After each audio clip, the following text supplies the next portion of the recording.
जंगल में बहुत सुंदर सुंदर पेड़ थे और उन पेड़ों के पास ही एक लोमड़ी रहती थी। एक दिन वह लोमड़ी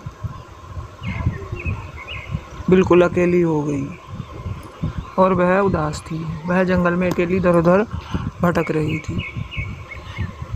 इधर से उधर उसे बहुत देर हो गई घूमते घूमते। वो घूम रही थी कि कोई मुझे मिल जाए, क्योंकि वो अकेली थी। वह चलते चलते थकने लगी, लेकिन वह फिर भी चलती रही। उसे एक दोस्त की तलाश थी। जब वह थक गई तो उसने सोचा कि थोड़ी देर बैठ जाती हूँ। फिर वह बैठ गई और थोड़ी देर आराम करने के बाद उसने सोचा कि मैं अपनी तलाश जारी रखूँगी। वह थोड़ी देर के बाद फिर से घूमने लगी और कुछ दूर उसे एक भालू दिखाई दिया। उसने भालू को अपने पास बुलाया। भालू ने सोचा कि शायद इसे मेरी सहायता की ज़रूरत है, तो वह उसके पास जाने लगा। वह भी कुछ दूर चलकर भालू के पास आ गई, लेकिन भालू जब वह उसके पास आने लगी तो अलग दूर जाने लगा। फिर लोमड़ी ने कहा कि भाई रुको, भालू भाई रुको। उसके बार बार कहने पर भालू ने सोचा कि सुन ही लेता हूँ क्या कह रही है। फिर वह रुका। वह भालू से कहने लगी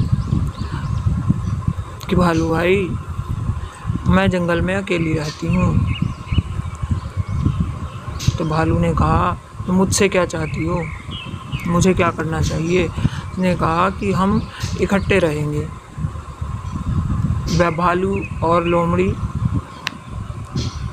आपस में बातें कर रहे थे। उसने कहा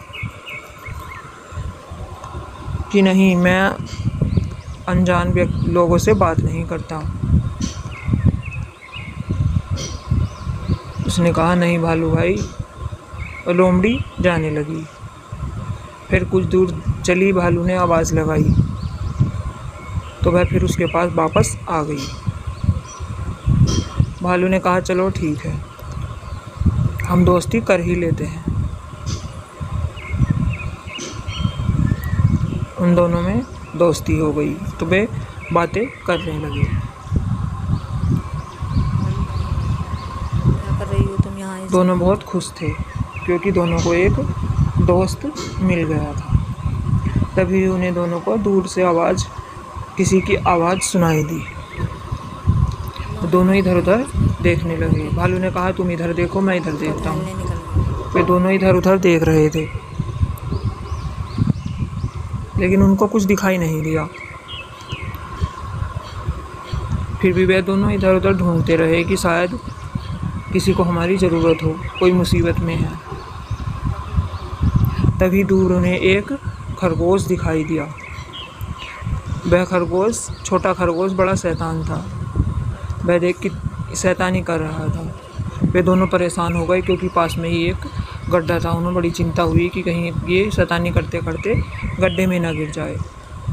लेकिन वह छोटा खरगोश कुछ नहीं देख रहा था, अपनी शैतानियों में लगा हुआ था।